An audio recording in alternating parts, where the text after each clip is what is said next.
And now, after almost 18 months in office, President Biden will make his first trip to the Middle East this week. NTD's Jason Perry spoke with a former special envoy for the Abraham Accords for his analysis. As long as I can remember, the Middle East has been a place where we send our young men and our young women to bleed.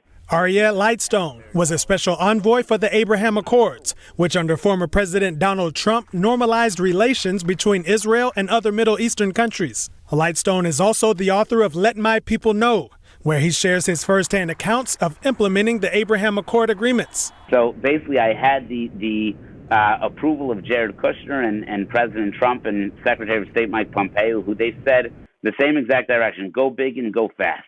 So we were able to organize chartered planes from the countries where business people could meet each other. We were able to work out these MOUs, these memorandums of understanding that put in place that today, this year, there were over 275,000 Israeli tourists that went to the United Arab Emirates. It's an incredible number of people that travel there for the first time. He had a message for President Biden ahead of his trip to Saudi Arabia. Yeah, I mean, I think we all know this. That you drove to work this morning, or you were driven to work this morning. I drove to work this morning. It cost me roughly double what it did a year and a half ago. We are showing up to Saudi Arabia and talking about energy. That meeting is highly different if we show up as an energy independent America. President Biden has the ability to do that in between now and when he gets on the airplane to demonstrate that we as Americans will control our own energy destiny. And if he shows up, the meeting will go significantly differently than if he shows up without unleashing our own power of energy here in the States. He said the second thing Biden should do is call out Iran.